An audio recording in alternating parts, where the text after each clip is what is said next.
Good afternoon, everyone, and welcome to the fifth staging of the Scientific Research Council's Conversation in Science series. It is a pleasure. Happy International Women's Day, and well, not Women's Day, International Day of Women and Girls in Science. And I'm your host for this afternoon, Tamar McHale. Some of you may know me. If not, I'm a television and radio presenter, and we were happy this week to have the SRC join us on the Ron Michelle Morning Show, which I'm also a part of. So this afternoon promises to be very educational and insightful. We will be learning and having some insightful discussion from some trailblazing women who are impacting science, not only in Jamaica, but across the globe. And not only the women and girls are invited to this conversation, the men and boys also are. So if you are on, get other persons to join in and just tell them to join the Zoom or join the YouTube, the SRC social media pages. So welcome again. And as I mentioned, today's event is being held under the theme, The Legacy of Women in STEM, Fueling Next Gen Girls. And today, of course, is the International Day of Women and Girls in Science. So at this time, without further ado, I'm going to make welcome Executive Director of the Scientific Research Council, Dr. Shara Watson, to give the welcome. And she's a respected scientist and innovator here in Jamaica. She has established herself and demonstrated command in the field of organic chemistry, natural product chemistry, natural products, product development, and so much more. So she's making an impact here in science. I mean, she's the executive director of the SRC. So let's make her welcome at this time. Good afternoon, and thank you, Tamara. How are we doing today? I'm hoping we're all great and happy to be women. Yes. For those of us that are women on the line.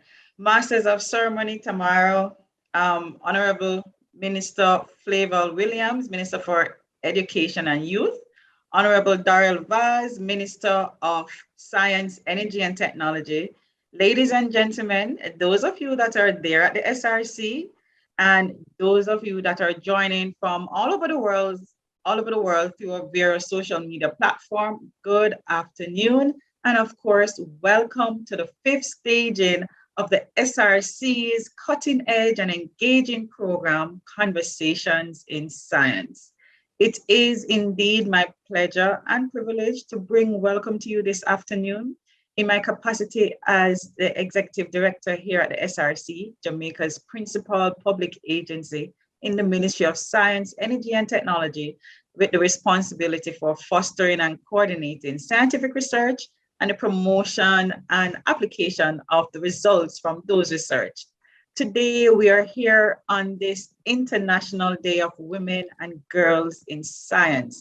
And we are here to have a conversation around the legacy of women in science, technology, engineering, and math, STEM for short. And specifically, we want to inspire the next generation of girls that will be leading STEM. Globally, we know that women and girls are marginalized, and some are even prohibited from engaging in the formal education system or even participating in science. Therefore, we know we have a lot of work to do. The scenario in Jamaica is a little bit different. We do have a high level of women and girls that are actively engaged in STEM and that are exploring STEM careers, but there is a lot more work to be done as it relates to inspiring and engaging women all over the world.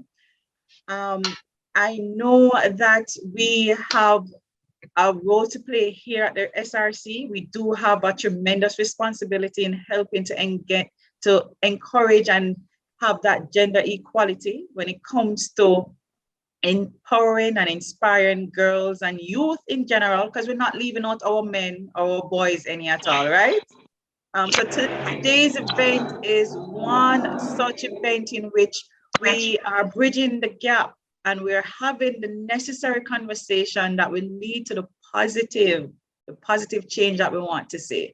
So today we have a great lineup of presenters, and I do implore you to stay on with us and enjoy the program. And again, from the SRC, welcome. I do have a great rest of evening. Tamara, back to you. Thank you so much, Dr. Shara Watson. And of course, she is the Executive Director of the Scientific Research Council. And of course, they are the ones organizing this afternoon's conversation in science series, looking at the theme this afternoon, of course, focusing on women and girls in science and the theme of the legacy of women in STEM, fueling next gen girls. So you rightly welcomed Honorable Daryl Vaz, who is, of course, our Minister of Science, Energy, and Technology. And we'll also have joining us this afternoon our Minister of Education, Honorable Favour Williams. But at this time, we're going to invite our Minister of Science, Energy, and Technology, Honorable Daryl Vaz, who was sworn into this portfolio in September 13, 2020. He has served Jamaica in several capacities. He's a former minister without portfolio in the office of the Prime Minister with responsibility for information and telecommunications and so much more. But once you mention the technology part, you know, that's right up the alley in terms of STEM, science, technology, engineering, and math. So we're going to have him bring the opening remarks. So let's give him a great virtual welcome. Round of applause.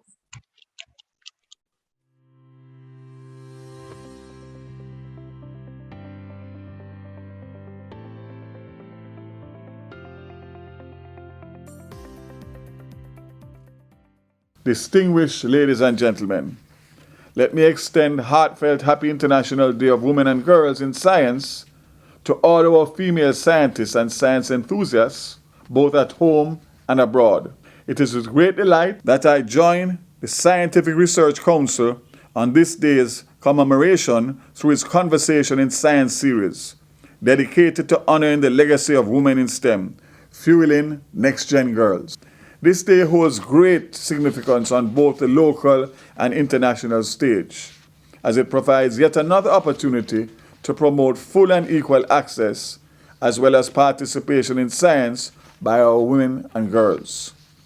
As we speak, and across the globe, women and girls in science are being celebrated in a similar fashion, not as sole beneficiaries, but as significant contributors to the discipline of science. As Minister of Science, Energy, and Technology, I'm proud to celebrate alongside these trailblazing female scientists their achievements and contributions, as well as the role they play in inspiring our girls to pursue careers in science, technology, engineering, and mathematical fields. Ladies and gentlemen, history is filled with women such as Katherine Johnson, Marie Curie, and our very own Dr. Cicely Williams, whose work in space exploration, physics, and maternal nutrition, respectively, have transformed the quality of life that we enjoy today. Despite the significant achievements of women in science, females are still widely underrepresented across the STEM fields. According to United Nations Educational, Scientific, and Cultural Organization, only 17 women have won a Nobel Prize in physics or chemistry since Marie Curie in 1903, and approximately 30% of all the world's researchers are women. The time has come for us to change this reality and build a robust legacy of women in STEM to fuel the next generation of girls. With the challenges of climate change, food security, poverty, and diseases such as COVID-19, ensuring that women and girls have equal access and opportunities in STEM is critical to ensuring a brighter future. As we progress towards the landmark year of 2030, gender equality, diversity, and equity will be critical to achieving our sustainable development goals and creating a world where discrimination along gender lines has no power over the achievement of the truest potential. Ladies and gentlemen, it is imperative that women and girls today and generations to come know and take their place in science. Without any reservation, this ministry is committed to providing the support necessary to make this happen. I urge industry leaders, scientists, teachers, and parents alike to follow suit and expose our women and girls to the opportunities and prospects available in the STEM fields. In closing, I wish to encourage our women in science to continue their groundbreaking work. Continue to be strong and diligent in all things, because the work you do today will echo in the annals of time and inspire a next generation of women to continue this bold legacy. Ladies and gentlemen, It was truly my pleasure. I thank you.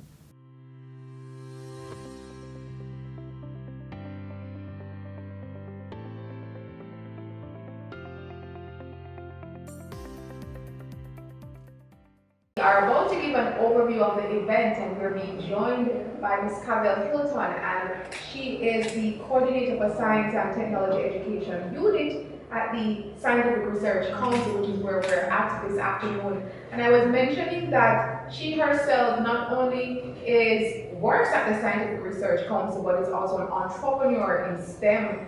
And she's also a Master of Philosophy PhD student at the University of the West Indies. So she's going to give us a quick overview of what's happening here this afternoon. Let's, Cavell, you can take it over. Thank you so much, Tamara. The Conversations in Science series started in 2020 to commemorate SRC's 60th anniversary and is designed to engage and sensitize the public, students, and experts in the field of science and technology in conversation on science-based impacted issues in Jamaica. The Scientific Research Council is well aware of the importance of engaging with ordinary citizens of our country to promote interest, awareness, and understanding of science and technology among our population. The series aims to provide a unique educational bridge between scientists and the public, which we hope will strengthen understanding of science and technology in a stimulating and entertaining manner. Today marks our 5th staging of the Conversations in Science series, and it is being held on International Day of Women and Girls in Science, under the theme, The Legacy of Women in STEM, Fueling Next Generation.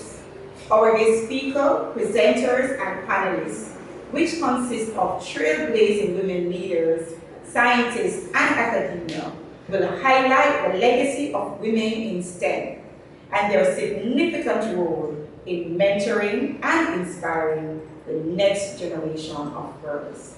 Remember, representation matters. So I implore you to encourage a girl today to pursue a career in STEM. Thank you.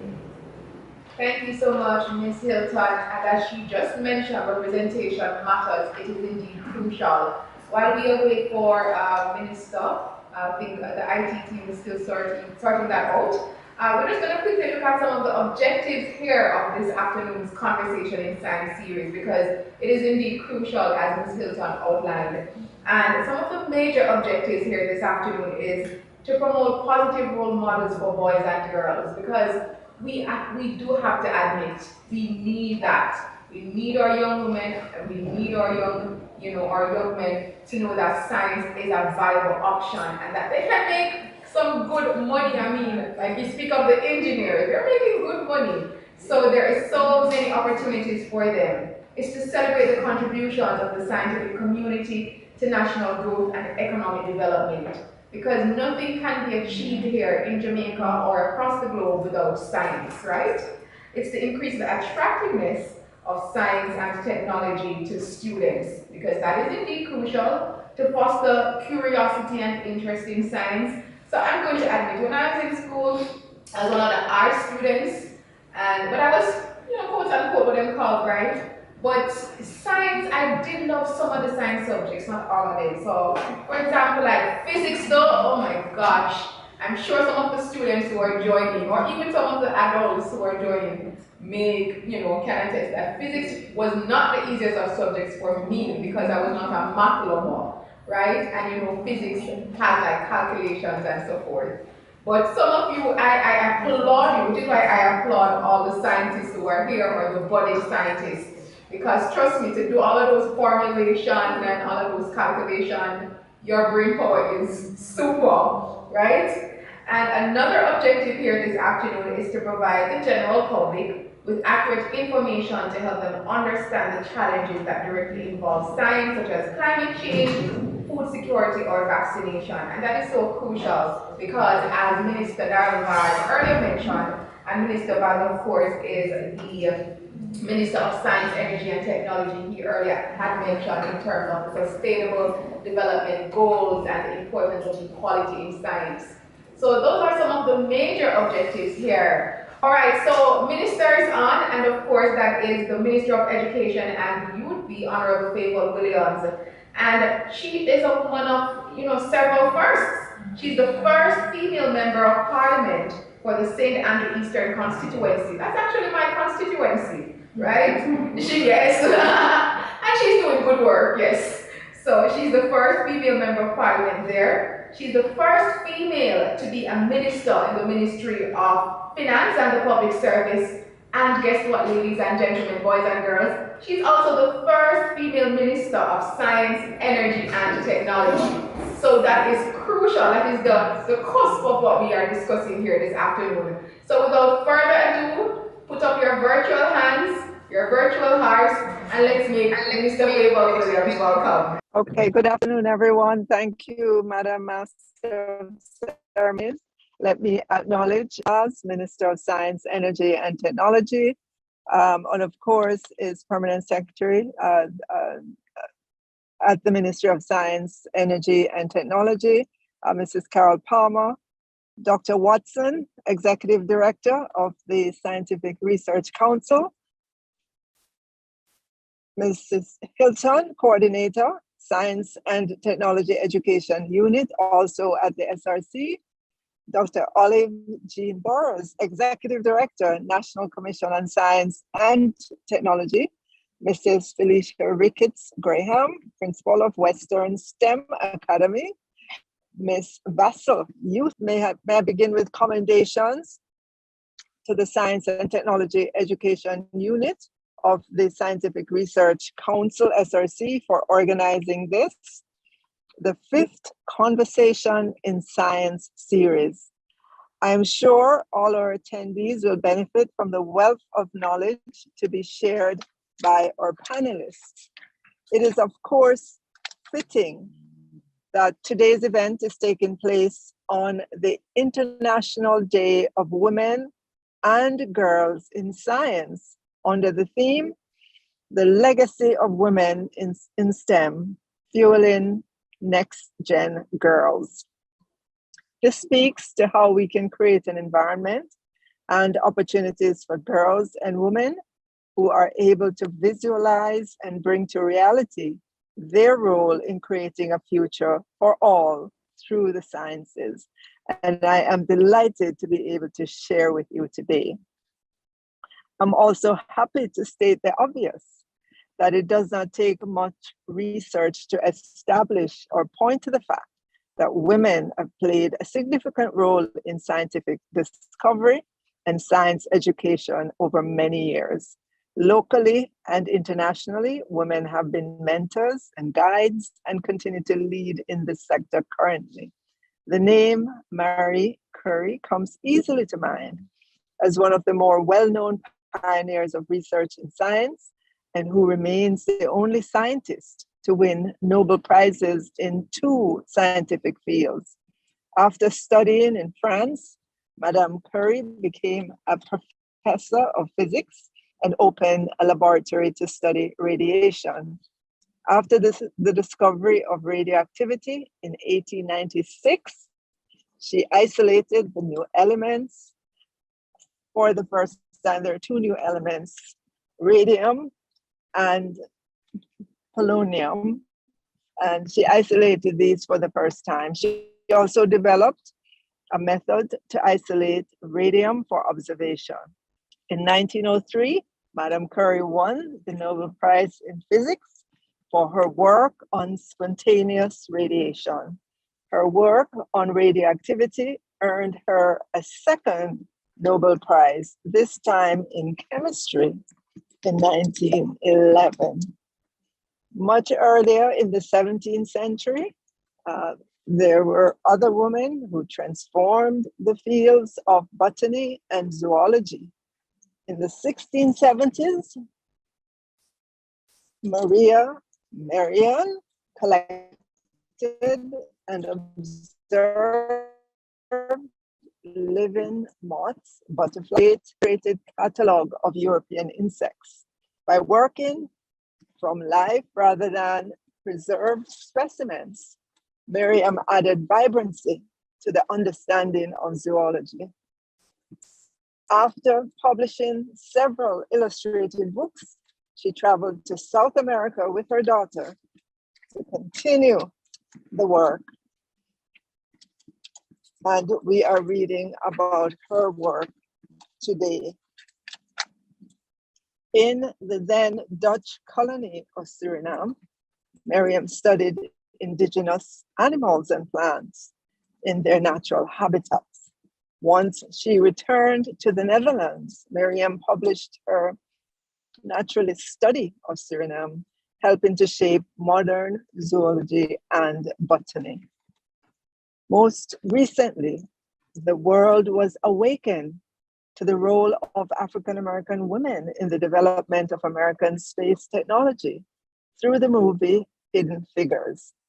And I hope many of you have seen it. The film depicted the central role of the African American female mathematicians who worked at the National Aeronautics and Space Administration, NASA, during the space race of the early 1960s. Here in Jamaica, women have been doing significant work in medicine, environmental sciences, ecology, and other areas. So for example, there's Dr. Cicely Williams, a Jamaican pioneer in the field of pediatrics. As a physician, Dr. Williams specialized in nutrition, pediatrics, and maternal care, but was most noted for her discovery of the child malnutrition syndrome, kwashiorkor. Seems that she may be a bit frozen, and we were having such an insightful presentation there by the Minister of Education and you, the Honorable Fable Williams. We're going to still try for her. Yeah, we're going to continue to try, but in the meantime, she made some poignant notes there. I'm not sure who the person, whoever is monitoring the chat at this moment, maybe I could ask a quick question, because she mentioned a particular scientist, a particular trailblazing female scientist who won the Nobel Prize rather, in physics. And her initials MC. I don't know if any bright spark want to type in the chat and tell me who was that person that the minister mentioned. Yes?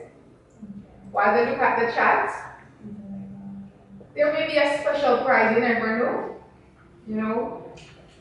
So while you think about it, I'm not sure if anybody has typed in the chat yet while we're online and indicated who they think is the answer based on what the minister just mentioned. And she also mentioned a recent movie about trailblazing women in science. You could also put the name of that movie in the chat as well. So some very critical points there. But it is interesting, and this is why we need more women and girls in science, because we're having a little bit of, even from the minister's end, technology. And I'm sure, if we had more women and girls at the helm, everything would always be smooth where technology is concerned.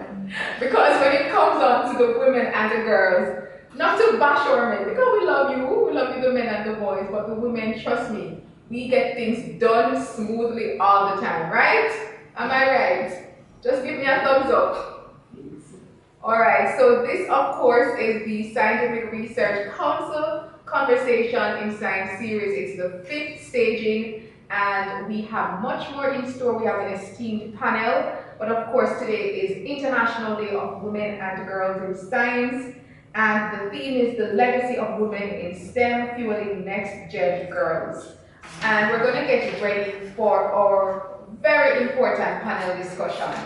And our panel discussion this afternoon is looking at the theme, unlocking the history and legacy of Jamaican women in STEM.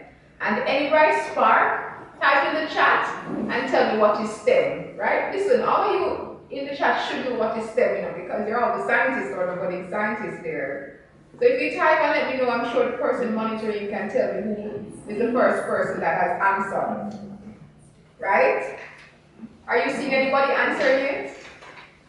Okay, so Mr. Scott. Mr. Scott has answered. What is his answer? What was the earlier question? So the earlier question was as it relates to who was the name of the scientist that won the Nobel Prize for Physics that Minister Favour Williams had mentioned. And you're indeed right, Mr. Scott. It is indeed Madame Marie Curie. You are indeed correct. As it relates to the prize, the SRC will. we make no promises, but the SRC, they probably can give you like I don't know, a pen or something like that. But the knowledge, your knowledge would have been expanded. So yes, so we are getting ready for our discussion here, our panel discussion. For our panel discussion here this afternoon, we are having Dr. Olive Jean Burrows, and she's the Executive Director of the National Commission on Science and Technology.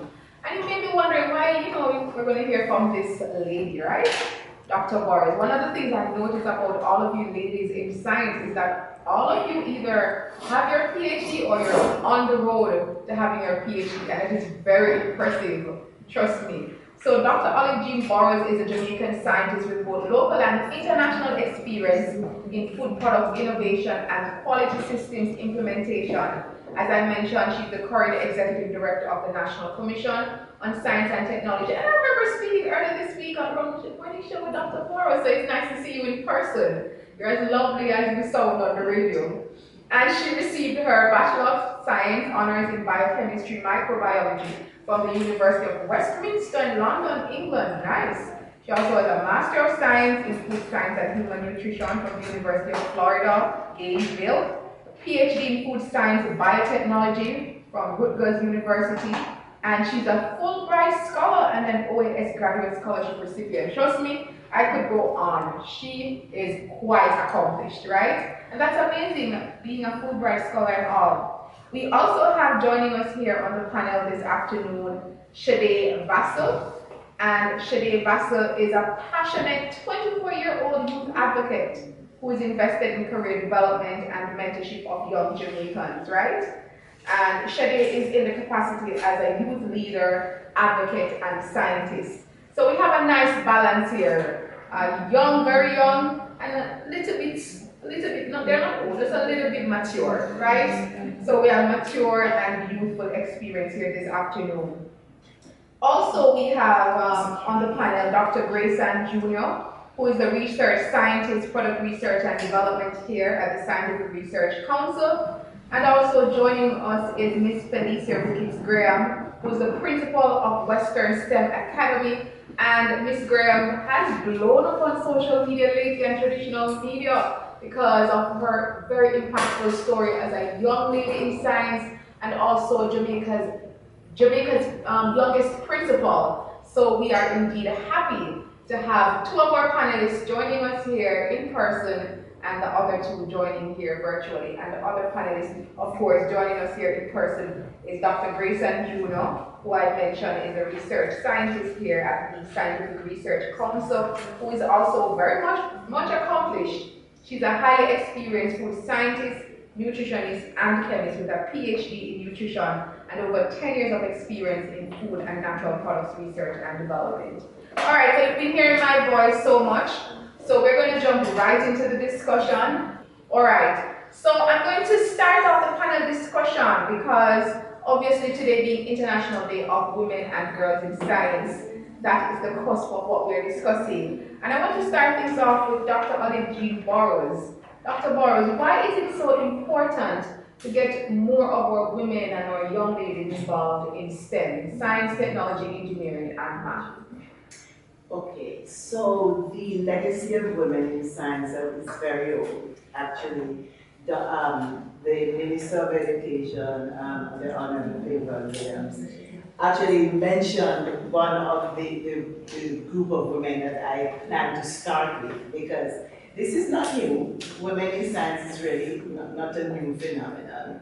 That movie, Hidden Figures. Oh yes, with Taraji. Exactly, exactly. Although this came out in 2016, these women, it's a biography, so it's not just a movie, right? It is indeed the story of these three women who were mathematicians, and this was back in the 60s in the United States. Whereas we know there were lots of issues. Not only were they women, they were black women. Yes. Right? And they were the ones behind the scenes that made that shuttle come back on Earth at the right angle. They had several male physicists and mathematicians who just couldn't get it right.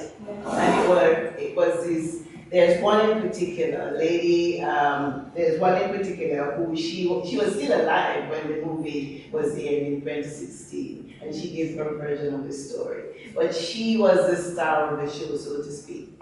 And it was her calculations back in the 60s in the US, which I think is so remarkable. It's her calculations that actually brought that shuttle back to Earth at the right angle without going into Smyrns, right? So the Women in Science story, it is pretty old. It's just that there has not been a lot of recognition for women in science. We do have our own women here who are trailblazers in Jamaica and in the Caribbean. Of course, I think of the first master blender. Joy Spence. Yes. Haven't seen her in years, but I do that. But she's publicly known here in Jamaica and across the world too. Across the world. And many wouldn't even think that is science. Oh, absolutely. How do you match those flavors to give you the right blend and to give you the right flavor and mouthfeel and all of that? That's very interesting. That is science, at science level. So we do have our own. I know of Dr. Tennant, who's done some work, and it was the first scientist, I guess whether male or female indeed, to develop by genetic engineering a virus-resistant papaya strain. Wow. So, women in science have been there for a long time, and you were right, what you said earlier, because we're so particular, and so meticulous in all that we do. You do really need these women in science because we will make things happen. I love that. We will make things happen. It's interesting. That's my lipstick name. And by the way, that is also science because the cosmetic industry, it's all scientific. The food industry in terms of the flavors and what people. And as a matter of fact, let me have Dr. Grayson Drew because you're involved in a lot of product research and development and looking at even like food. And the food industry, many wouldn't even realize like eating a snack, the Doritos or whichever snack you're eating, the flavors, that's all science. Tell us about that as well. Right, indeed, thank you. A lot of persons at times, they underestimate food and like they're just thinking, oh, it's food, and not thinking the science behind it. As a child, even growing up, I think that was one of my main things. I was curious about what is happening in my body and what I do eat.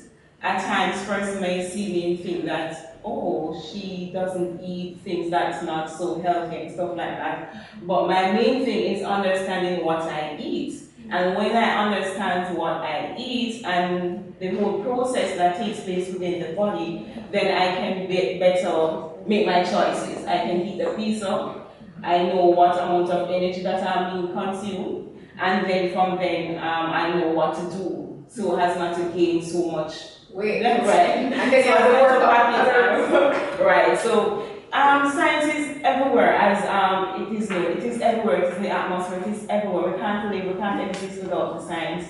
Making a product to stay on the shelf, it's not just going on the shelf like that. It's the science behind it. You have to know what type of product is this. Is this a low acid product? Is this a acidic product?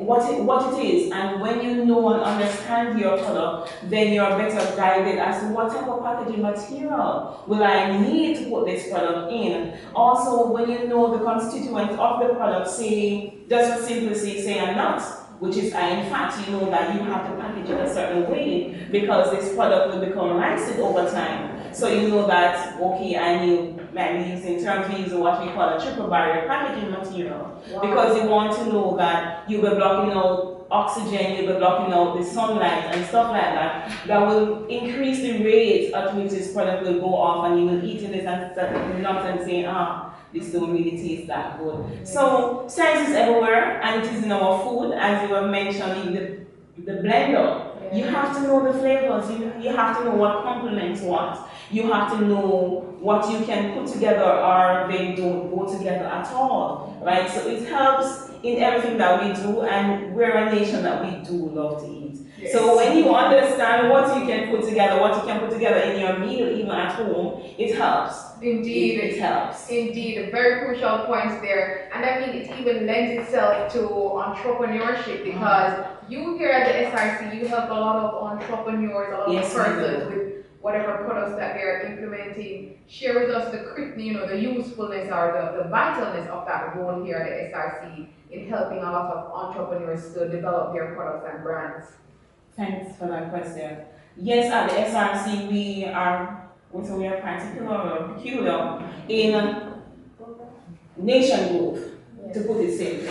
The small, medium, large scale persons, whatever the issue, we help to solve that, because what we want is for your product to be on the shelf, to expand, to improve in terms of not just the marketing, employment, in every aspect there. So at times you have persons at home, they'll be doing a blend, say just a sauce, or ketchup or marinade, whatever that product is, and at times they'll be packaging it and then they realize, oh, this pop when I open it. And they're wondering what is happening to that product. So they will come into the SRC and saying, this is just, I left it and the cover is gone when I get back and stuff like that. How can I fix this product? I want to go on the market. So we are here to answer that question. What is happening here? More than like we're having oxidation and respiration going on inside this container. So the gas is being built up and then goes that cork. Right? So there are steps and there are measures that need to be implemented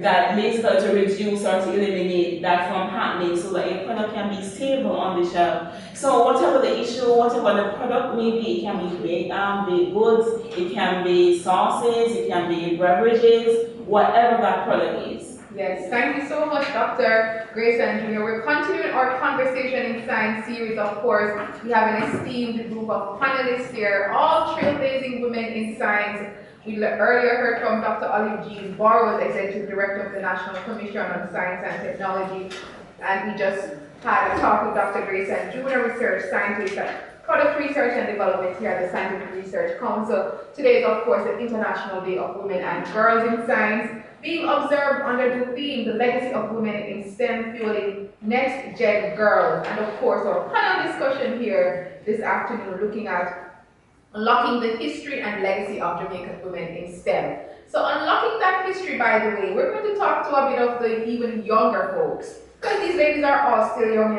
but even younger. And we have Mrs. Felicia Ricketts Graham. She's joining us virtually. Mrs. Ricketts, are you hearing me? Or Mrs. Ricketts Graham, I should say, are you hearing me clearly? Mrs. Ricketts?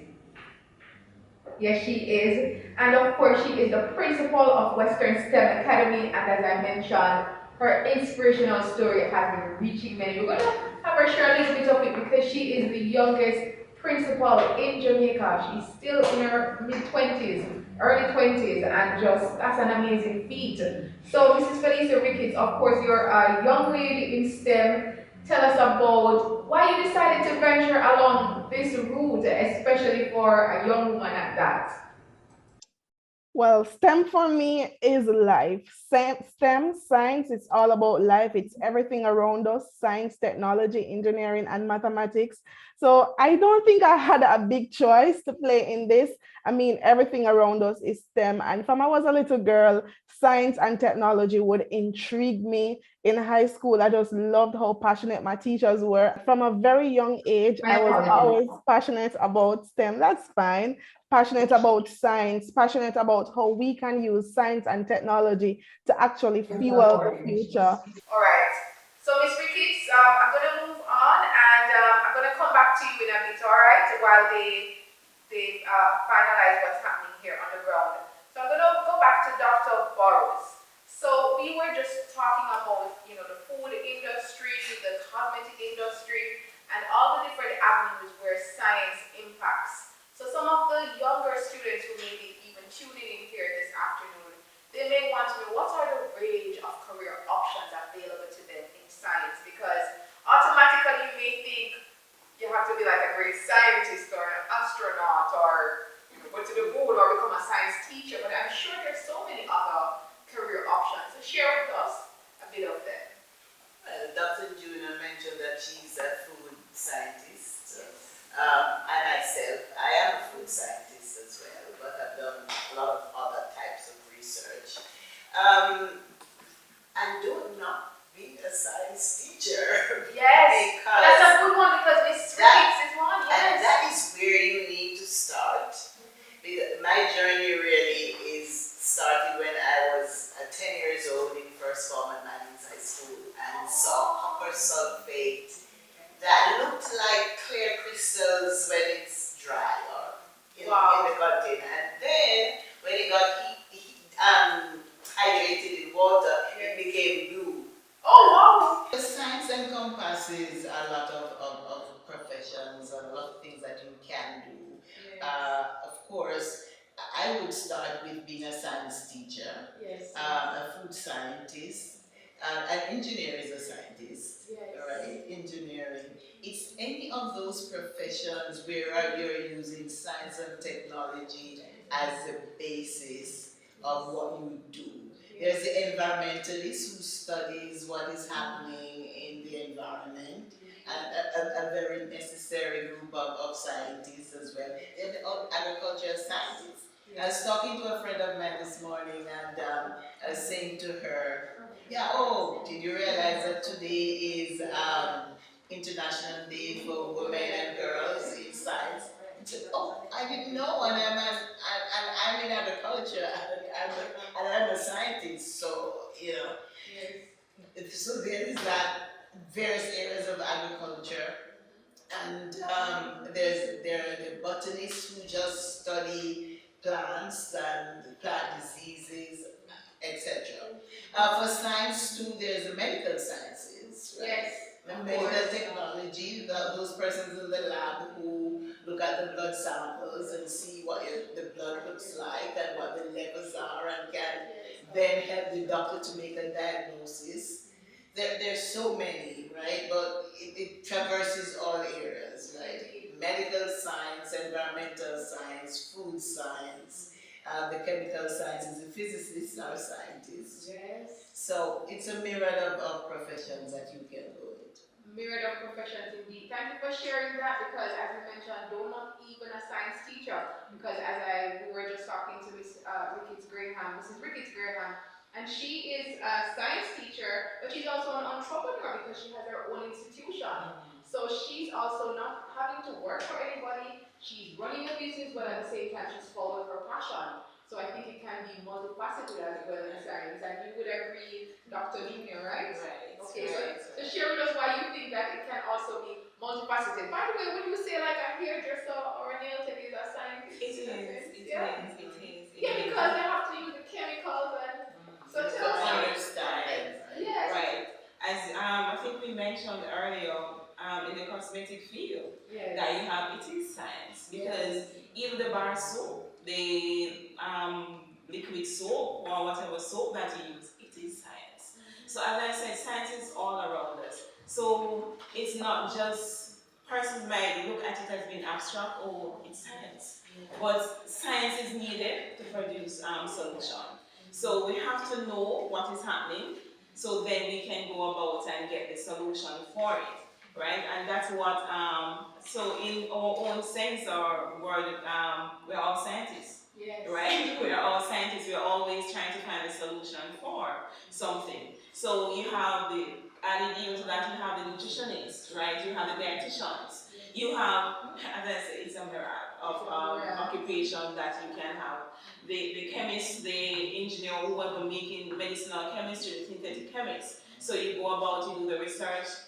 Now we're in the vaccination era, and it's a good thing that we have the scientists there that can go in and to analyze and to see how best that we can come up with a solution it is all science. All science indeed. I'm not sure what's happening on the ground here, IT team. Okay, so I'm hearing that we can go back to Mrs. Felicia Ricketts Graham.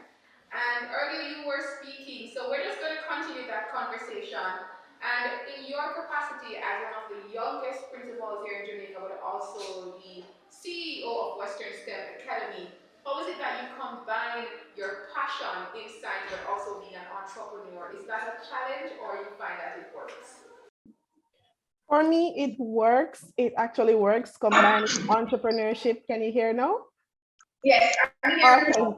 Okay, great. So for me, entrepreneurship and STEM, they go hand in hand. So whenever we are actually encouraging young girls, young ladies to pursue STEM, we can actually empower them to understand that, guess what? It's not just STEM where you have to work for somebody else. You can also pursue the entrepreneurship part of STEM, because STEM, science, is everything around us. For me, it's actually something that I enjoy, so I don't find it as a challenge any at all. I love science. That's what I did my first degree in. And I love business. That's what I'm doing my master's in. So it's a combination for me. Okay, I love that. Notice you mentioned it's a combination. And I mean the fact that, as she mentioned, STEM, it's not just only science, it's also technology, it's engineering, it's math, everything working together. And I really love that point. I'm going to move on to Ms. Shade Vassell. She's a youth leader, an advocate, and she's also a scientist. And especially for the young people, I'm sure you would also want to know, because we're in the age, it is because of science and technology, well, technology as well, why we're able to have a hybrid sort of conversation in science. So here we are on the ground at the SRC, but we also have other persons joining from across the world, across the nation, right? By the different technological outputs, right? So, Ms. Shade Vassell, tell us, if, in your opinion, what are some of the opportunities in terms of online in science that also even younger students in high school can look to try or to become in science and technology? And I raise that point because, of course, everything nowadays is online. We're having Zoom meetings, especially since the pandemic. We're making money by YouTube, you know, influencers, the age of the influencers, so many opportunities online. So how do you think there can be a merge of science and technology, but also bringing it into the online and the, you know, the modern, the postmodern society? I hope that's not too difficult a question. Yes, how you can actually go online with science is basically what you're doing. Yes, so basically what you're doing, the social media pages that are on, whether it be Instagram, whether it be Facebook, whether it be Twitter, these are different avenues. You can pitch your idea, you can actually search for opportunities within science. Just the other day, I was talking to some of my peers and I told them about opportunities that are readily accessible. As you said, STEM program, we have technology which is advancing so much, and so we can actually bring science into our social media page. So one of the ways you can do is go online. LinkedIn is a good way you can actually reach out to persons within your field. I think that's one of the best ways you can merge like who you are and what you want to do in science is to actually go on LinkedIn, which is a great opportunity to meet persons that are interested within the science field.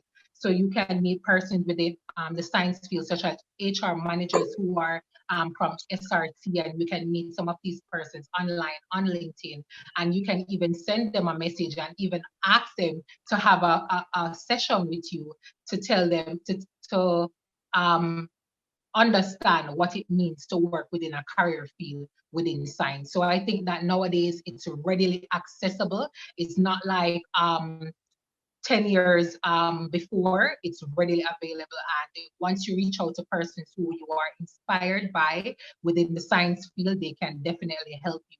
So one thing, research what you would like to do in the science field, meet these persons, and you can meet them online, like what we're doing today, and then go forward. And that's a very important point in terms of using the options available to you, like a LinkedIn and reaching out to persons. Because I myself, I'm not in science per se, but I've met so many persons through that social media platform, that professional social media platform.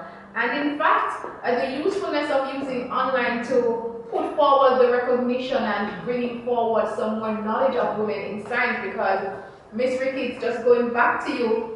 I know for a fact, remember seeing your story recently on Twitter and then LinkedIn, and then it just sort of blowing up because, again, of the online platform of technology, and then being able to bring your message to a wider channel. Here you are with us. I know you've been on several media, television and radio, and in the papers and so forth. So using new media can be a useful tool as well. You will also say, Ms. Ricky, Ricky, right? Yes, definitely. So new media, social media is definitely the way to go. I totally agree with that. For me to actually get my story out, to actually share with persons, I use social media mostly. It was actually after a Twitter post that the Gleaner reached out to me, then Smile Jamaica reached out to me, and so many other media houses actually reached out to me and asked me to share my story. So I know that social media is a powerful tool. So if you are in STEM right now, what you need to do is to think about how you can use social media, because that's a part of STEM. It's the technology aspect, right? So go out, share whatever information that you have with the world. You have the world at your fingertips right on your device right here. So go out and share what you know about STEM, meet other people. So I definitely concur with what the other panelists just said. Oh, thank you so much, Mrs. Felisa Ricketts-Graham, sharing the use of new media and, of course, bringing that a part of the conversation here in Science Series. We're winding down, but I want to go back quickly to Dr. Olive Jean Burrows to touch on the whole issue of balancing, because as a mature lady in science, in the field of science, how is it that you manage your other responsibilities, but at the same time, I am sure your profession is very demanding. So can you balance? And for the high schoolers who are tuning in and they're like, boy, what about when when I'm ready to do other things? How am I going to balance it? Do you want to share if it's something that can be achieved or not? Well, anything can be achieved if you set your mind to it. So that would be my first statement. But yeah, actually, before that, I want to give a word of warning that would put off youngsters who are really like the biology. So, if we break down science into the specialized areas, it's biology, chemistry, physics, and so on. Yes. Now, most of us girls in high school really like the biology part of it. I did. But chemistry not so much, but the mathematics is what usually puts us back. Yes, but I'm here to tell you that with all the academic qualifications that you all mentioned about me, I was very bad at mathematics in high school. I don't believe it. I fail to believe that. So my point being, even if you are not very strong in one area, and you really like the others, and you think you will be interested in pursuing science, do not be discouraged. Wow. You just have to take some time and work on it, and get to where you need to go, because really, I was no good at mathematics, but you needed it, so you had to work on it. So I think that I just wanted to go state out that there, point. make that point, because don't be turned off by math in particular or anything else. But to answer your question, yes, sometimes it becomes a little tricky, as a friend of mine would say, for this work-life balance. Yes. As you progress in your career, and yes, sciences can be demanding depending on what aspect you're doing. I did a lot of research, so it required a lot of time in laboratory, developing processes, etc. But I love that, so for me that's okay. But what it means is that you will have to really find a way to maximize how best you can use your time. It's called time management, and you can do that from high school. You set aside some time when you will do the things that are important but not urgent. those things that are urgent but not important, which is put at the top of the list, and those other things which, yes, in time you can get done. So you have to prioritize. Yes. And as you do that, you will find that you will get the important things done. When it comes to family life balance, you have to set aside a time, a day at least, when you say, this is for my family.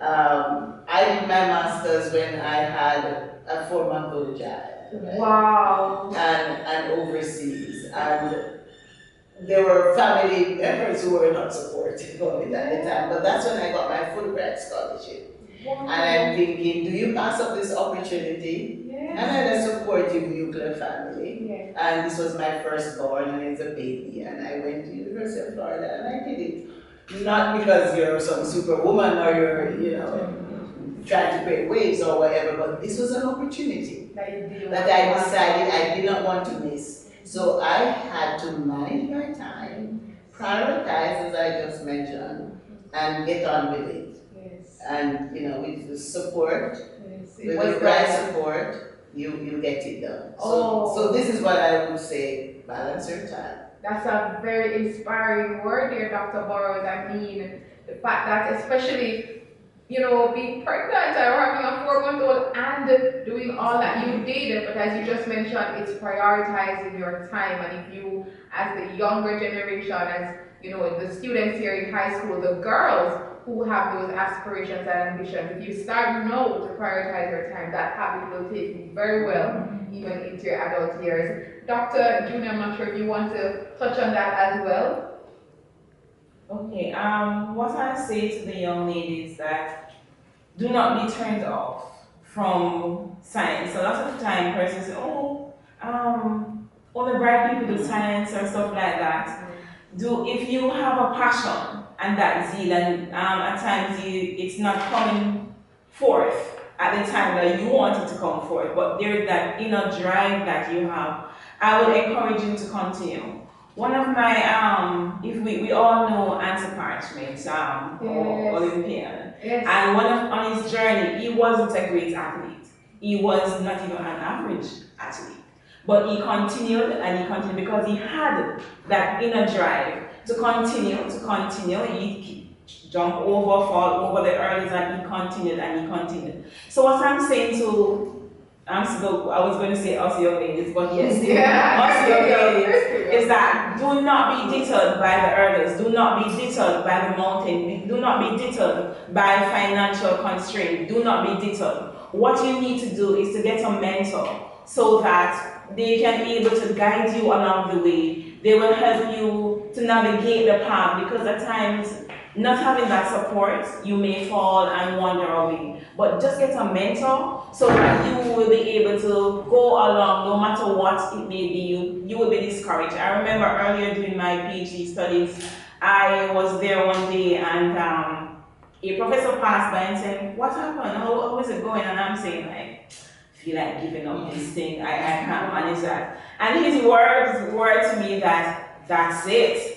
That means you're doing something good, right? So, and then I pull myself up and say, okay, this is just a part of the journey. There is nothing in this life that will just be smooth, right? So, life has everything. It's a good, it's a bad, it's indifferent. And all of that comes together and push you into the path that you should go. So, get up, whoever it is. If you don't like math, that's okay. There is somebody out there that can do math. So you seek out that person, seek out who can help. Get yourself focused. You have to be focused, right? So get yourself focused. If you know you are not accountable, get someone that can help to keep you accountable and go. Because we do need more women in science. Wow, I'm loving that. Passionate, powerful women here in science, trailblazing women in science, of course, Dr. Grace Anduna and Dr. Olive Jean Burrows. As I mentioned, we are indeed winding down. I'm just going to go back to our two younger persons who are joining us by Zoom. And let me go to Ms. Shade Vasso. I'm going to get my final word from Ms. Shade Vasso. But I want to quickly touch on the main topic in terms of the history and legacy of Jamaican women in STEM. Ms. Vasso, can you tell us who, a few of the women in STEM here on the island that inspires you, and then also at the same time, We are here, we want to learn because it's a conversation. So from a younger person and an advocate, what are some of the ways do you think we need to improve in terms of STEM here in Jamaica? I must say that STEM has been improving over the years as it relates to putting it out there.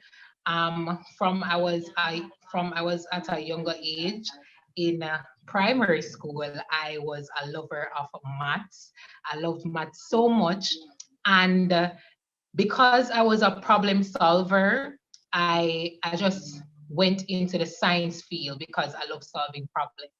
And one of the things I would say to improve science in Jamaica is to do a lot more programs just like this to spread the awareness within the Caribbean of different people, different young people, different women in science. Because when you think about science and the history of science, you think about Einstein, but you're not looking at persons who have been empowered, woman empowerment. And I think that forums like this help us to understand that women in science actually are good, and it's a good way to help young people. So the mentorship, I must agree with mentorship. Mentorship is a must. Find someone who you are inspired by and find a career that you actually love and research on it. And that is where you will find people within your field. And once you do this, then you will understand what it actually means. I am in the field of forensic science. And to be honest, the name is so big, forensic. I didn't even know what it meant. And so with me understanding it, it actually was to just look at it on a whole, understand what it meant, so research on it and see what it is within Jamaica. And because of that, I actually understand what it meant even going to high school, going to university. And it helped me to understand that the different modules are the things that I did within school, how it actually helped me towards being in this field. So the first thing I would say is spread more awareness of the different science field within Jamaica. And it's with my field, it's kind of with my field, you don't really want to put it out there like a lot of it, but you want to spread the awareness that within the crime scene, there are actually persons who are working to help persons to solve crime based on the different analysis. And so we want persons to understand that you can be a part of problem solving within Jamaica.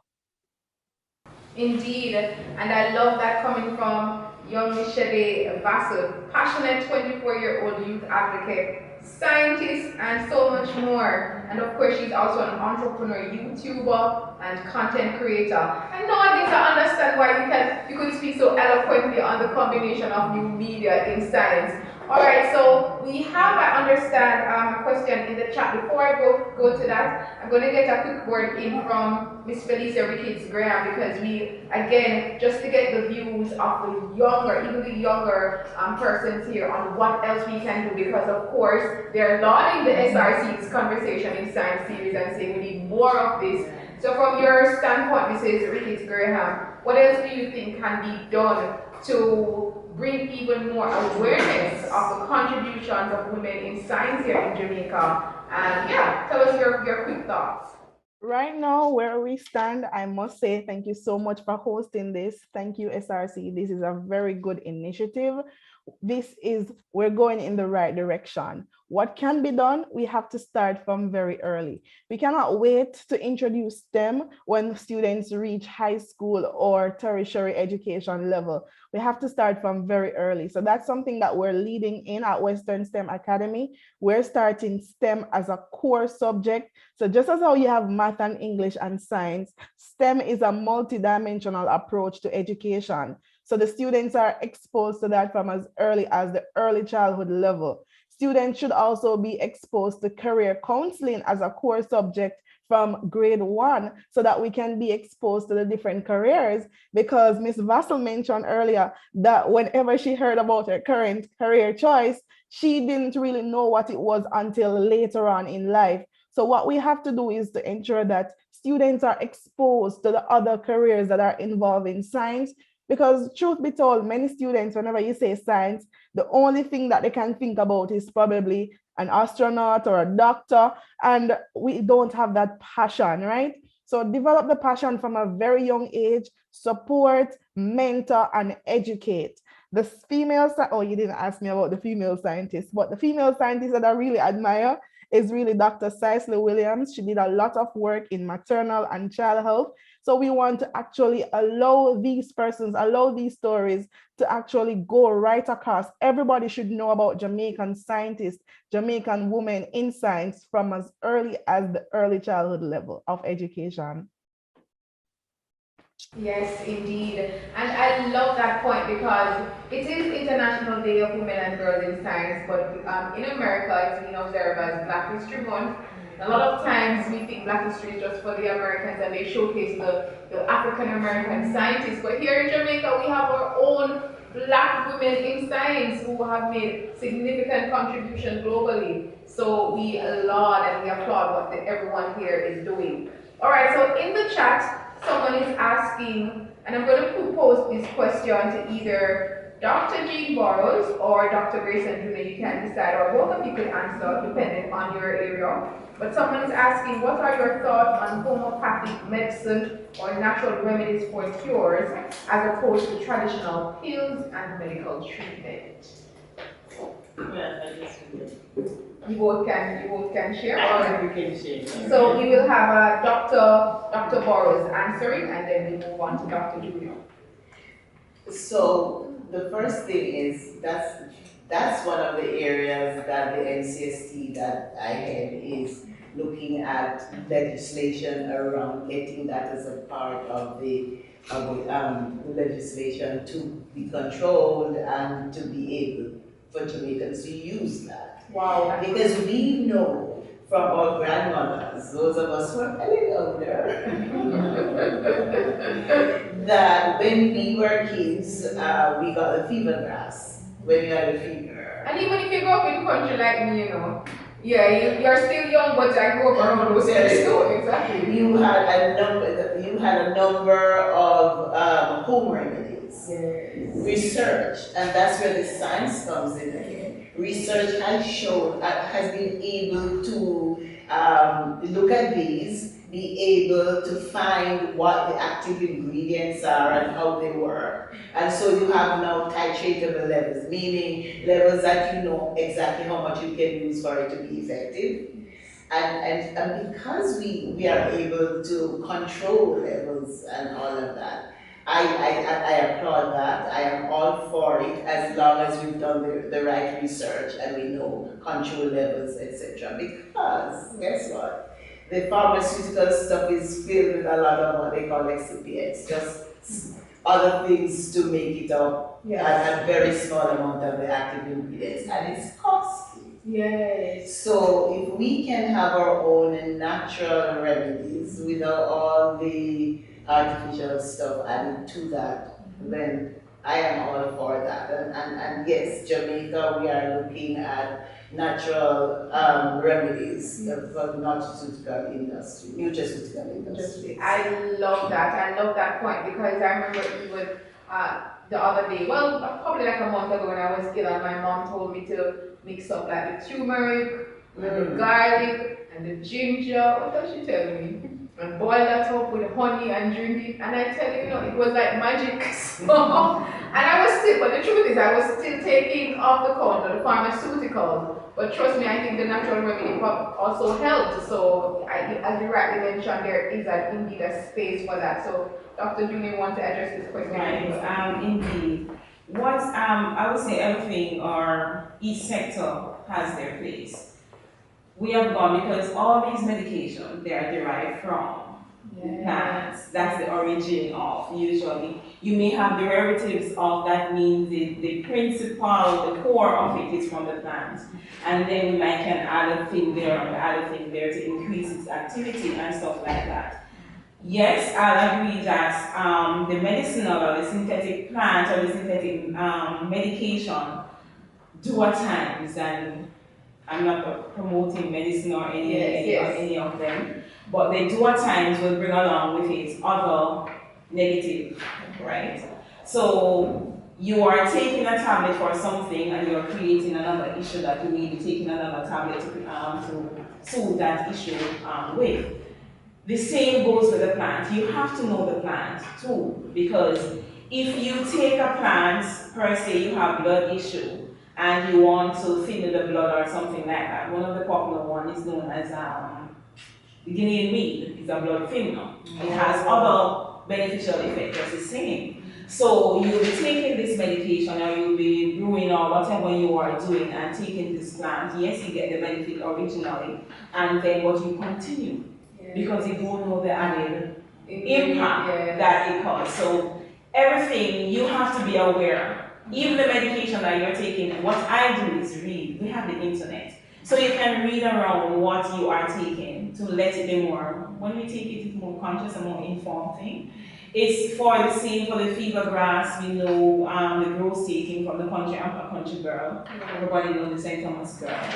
So you know the growth take, you're sick, draw some growth steak leaves and you take the growth steak leaves. What's the name of that? Growth steak. Growth steak? Yeah, we know that version of growth steak. Is it the first time hearing of that? I don't know Is that a Jamaican name? I'm not sure if the Jamaican name. Growth steak? Growth steak. It's the first time. Maybe I know it somebody in the chat can help us to know the growth steak. It's something that we use in the country for lining, fence lining and stuff. So it's very common and popular in St. Thomas. So you can take the growth steak and enjoy it for your tea. And they are different. We have the sorry, whatever the plant, because we know from folklore, some benefits. But what we don't have and what research has been trying to unravel is not just to isolate the active ingredient, but also what else around there that we don't really want this much. So you don't want to take too much of this, right? Because the kidney will be going under to working over time. So it is with a balance and with consciousness. We can't just say this helps and we just continue because it's good. I say or people say too much of one thing. No. So we have to moderation, right? We have to do things with moderation. And yes, our plants do help because that's the basis of medication. That's the basis of medicine. But also, we have to do things in moderation. In moderation, I love that point. Dr. Boris, quickly want to just quickly want to say, I concur with everything you just said. This is why we're now looking to have legislation to control what is used and to ensure that the proper research is done. Because absolutely, I mean, you can do over exactly. This is why we are looking at legislation. I love that. So it's being done for the person, it's being done, but we're looking at, as Dr. Boris mentioned, at doing it in moderation and having the scientists who are the experts ensure that those options are available to us, but as Dr. Junior mentioned, in the right quantities and the right amount so we don't go overboard. There's another question in the chat, and I'm going to pose it to both of the younger ladies joining by Zoom, and then you also can add in as well. Are there any scholarships especially geared towards the inclusion of women in STEM? Let me go to Mrs. Felicia Ricketts-Graham. Since you're the principal of Western STEM Academy, I'm sure you must know of some scholarships available in STEM. In terms of scholarship in STEM, I have to take this opportunity to laud the ministry. The Ministry of Education actually has a scholarship for persons who want to study mathematics and science education. That's if you want to be a math teacher or a science teacher. And I am a beneficiary of that scholarship. That scholarship actually funded me through college, or else I'm sure that I wouldn't be here now. So thanks to them. There are also other opportunities, other scholarships that do exist. We just have to search around and see where they are. And of course, create more opportunities to award persons to study within that field. I know that several organizations, they do give scholarships. I just cannot speak to the other ones right now, but I can speak to the ministry because they do that. I know that there is, well, let me not speak to that one, but I'm certain about the ministry right now, the Ministry of Education, that is. I'm happy that you mentioned that because as you mentioned, you yourself, you're a beneficiary of that, and so others looking on can say, oh, those opportunities are there, and here's somebody who benefited from it. I got a scholarship as well from the NCD Foundation years ago when well, not that many years, but some years ago when I was going into university. But it wasn't for me. I'm not a science person, but there were other persons who pursued STEM areas that benefited, and those scholarships have expanded. So there are a lot of other private sector scholarships available as well. Shade, I don't know if you want to touch on that, and then we're going to go to the ladies here to also share if they know of any scholarships available for those in STEM. Miss Vassal? I actually finance myself through school, so I am debt free. And it's not to say that it's only science scholarships, but you can get other scholarship opportunities. So you can fund yourself through school without the use of student loan. The only thing you need to do is to understand what scholarship is and apply to different organizations. If you're a PATH member, there is a grant for PATH. Also, when you're in the university, you can apply for different grants within your faculty, and that's where you'll actually see these scholarships. So you can apply for any other scholarship other than a STEM scholarship. The only thing you need to understand is what is a scholarship, and a scholarship simple is a story telling the person about yourself. And in this, it says that you should gear towards pursuing them while you are in need of this financial assistance. So once you do that, and as I said, there are many mediums in which you can reach out to persons and ask them to help you with that, nailing that scholarship essay. And it's just like that. So apply for any scholarship as long as it's the requirements are there, and just understand what it is and reach out to persons for assistance. Awesome, awesome, awesome. Dr. Boris or Dr. Juno, you want to touch on any of? I'm not from the SRC, but I would just want to say that it's not just scholarship, it can be grants, and it's not just, you can't just focus on an institution or just who's giving our scholarship, but you can approach and ask, right? You can approach the organization. This is mine. You have to sell yourself. This is the era. You can't wait on things. So I'll encourage person, whatever it is, you can approach that institution, approach that businessman, whoever it is. Every mickle, as grandma would say, make a muckle. So you can approach different persons from your community that will know, okay, this person can really sponsor this person to go into or to further their education. When you're at the university, there are a number of different scholarships that they will publicize over time, and then, so it's just to go up the ladder step by step and you go. One of the things I want to go back to the question that was asked earlier, one of the precautions that we encourage for persons when doing the herbs, a lot of Jamaicans will often mix up the bush. So we know that this plant is good for this, and this one is good for this, and this one is good for that. But at times, putting them together, it's not good. It's not good. Okay. It's not good. So that's a precaution that we need to take. And even in the formal medicine, it will tell you, if you are taking such a medication, inform your doctor, right? And it's the same principle, because it's not everything that goes together, right? Even though they might be good independently, but together, right, they don't produce that added effect together. So you have to be aware of that. And that's a very crucial point. All right, I'm getting the wrap-up signal, but I want each of our panelists here, and just again, just to mention our esteemed group of panel here this afternoon, Dr. Olive Jean Burrows, Executive Director of the National Commission on Science and Technology, and Dr. Grayson Juno, Research Scientist, Product Research and Development here at the Scientific Research Council, Mrs. Felicia Ricketts-Graham, Principal of Western STEM Academy, the youngest principal in Jamaica, and Ms. Shade Basso, Youth Leader, Advocate, and Scientist, and so much more. And of course, this is the SRC's Conversation in Science series. So last word in as we wrap up, just any word of encouragement from each of our panelists here this afternoon for our next generation of girls, because of course that is our focus here, looking at the legacy of women in STEM and fueling next gen girls. So each of you, I'm going to start with those joining by Zoom.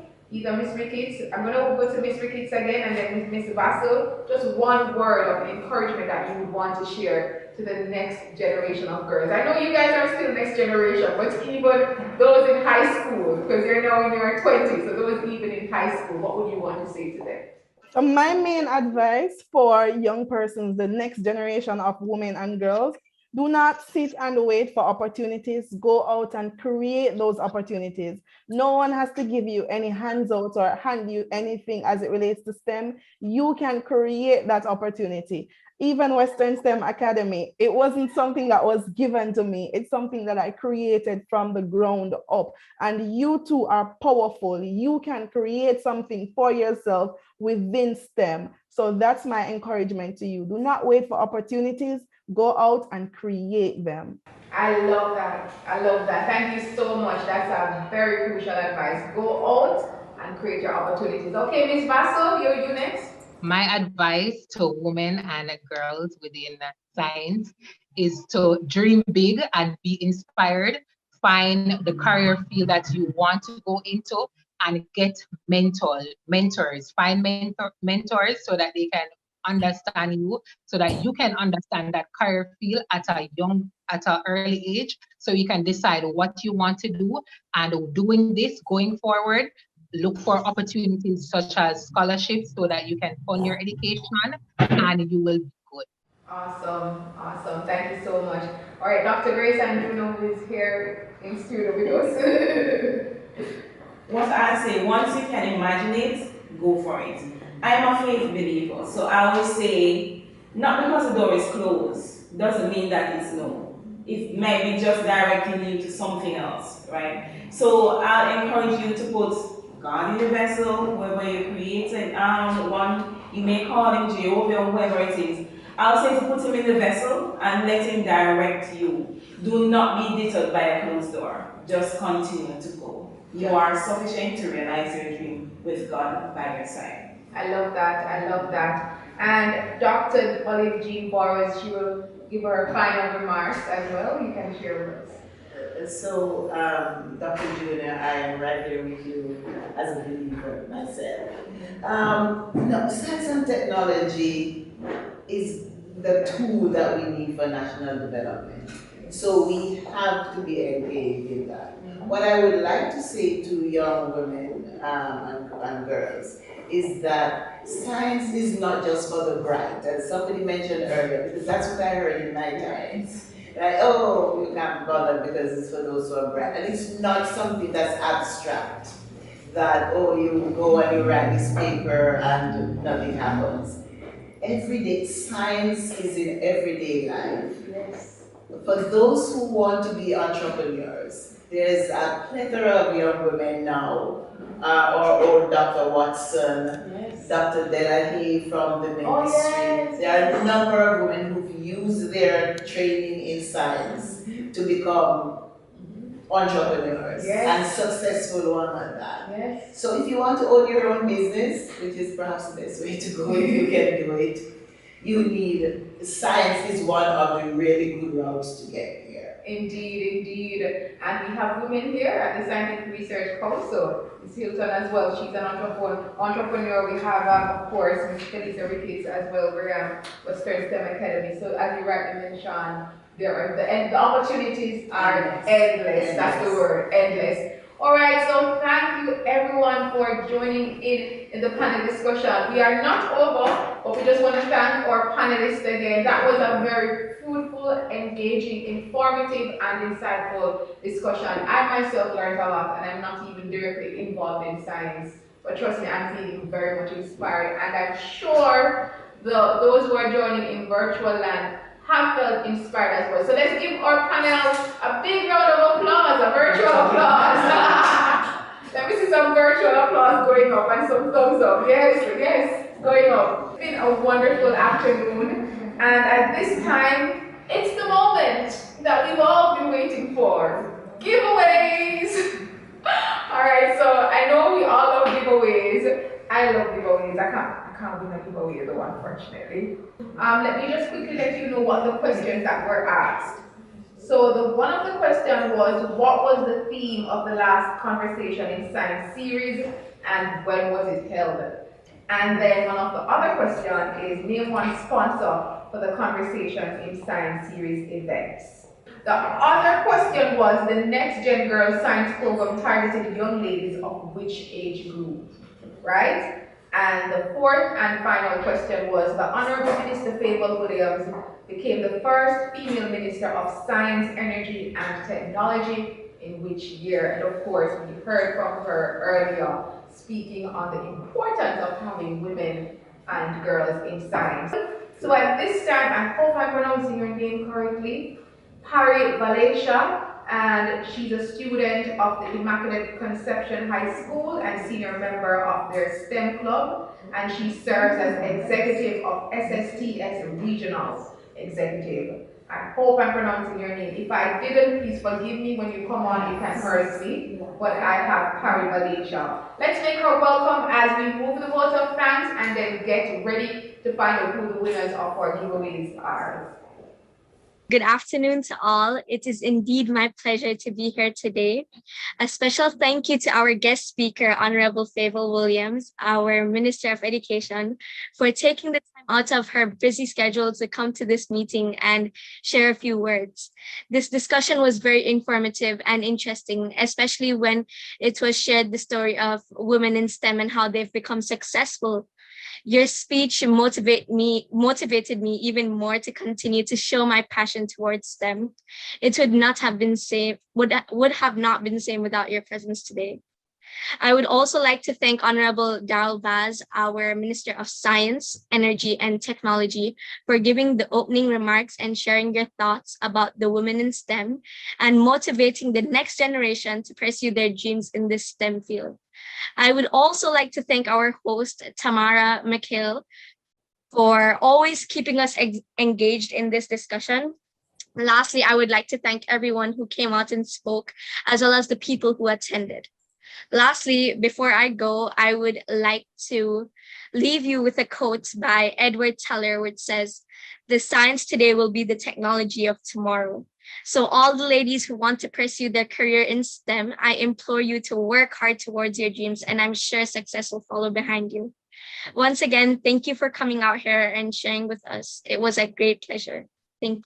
Thank you so much. What a beautiful vote of thanks and a beautiful word of encouragement there at the end, Harry Malaysia. Indeed, the science of today will become the technology of tomorrow. That is a sound and fitting word in terms of obviously STEM, but just life. Because look at the social media options of today. Look at all of the technologies around us. I was literally reading just earlier this week about a helicopter that is being flown without a pilot in it. Just like how you have a self-driving car, you now have a self-driving or self-flying helicopter. So trust me, STEM is critical in all areas of life. Thank you so much, and I wish you all the best in your endeavors. No doubt, I know you will have continued success. So it's that time. It's our last item on the agenda, and we're going to have the giveaways. So in the chat, you can also share. While the person's monitor, but you can share, each of you can share one thing that you learned here this afternoon. Just one thing. Each of you, just type in the chat one thing that you learned here this afternoon, because it's one thing to have the conversation, but if you left and you didn't learn anything, it would have been futile. So just share in the chat one thing that you learned. And so others can, read your comments, and maybe if they join the late, they can also learn that bit of information. So it was, and it still is, we're wrapping up, but the SRC's Conversation in Science series, the 5th staging. Again, we just want to thank all of those persons who joined us here today. Dr. Shara Watson, Honorable Darrell Vaz, Minister of Science, Energy and Technology, Ms. Cabell Hilton, Coordinator Science and Technology Education Unit, Honorable Fable Williams, and all of our panelists, Dr. Olive Jean Burrows, Mrs. Felicia Ricketts Graham, Mrs. Shade Vassell, and Dr. Grace Jr. Question one was, what was the theme of the last Conversation in Science series, and where was it held? The Men of Science leading the way. All right, so congratulations to Ariane Henry. Ariane Henry is the winner for question one. Congratulations! Let's give him a big round of virtual applause. All right? And the winner for question 2, sorry that nobody got it, but can you tell us what one of the sponsors so we can share with them so they know? So of course we had the Ministry of Technology, Energy and Science here with us as well. So they are one of the partners here, all right? The winner for question 3 goes to Jaylene. And that question was the Next Gen Girls Science Program targeting young ladies of which age group? 11 to 14. Congratulations, Jaylene. And then the winner for question 4 is the same person. Ariana Henry as well. So Ariana, you are definitely, is it Ariana or Ariana?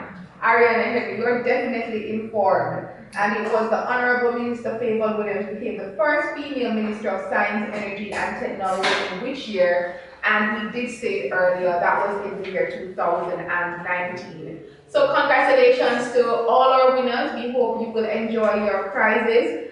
And we thank you so much for making it the Scientific Research Council Conversation in Science Series, the 5th staging. This year's theme, or this time around I should say, was the legacy of women in STEM fueling next gen girls. And of course, today being International Day of Women and Girls in Science, we applaud all of you girls and all of you women who are trailblazers in science and technology, STEM, engineering and math, making a difference locally and internationally.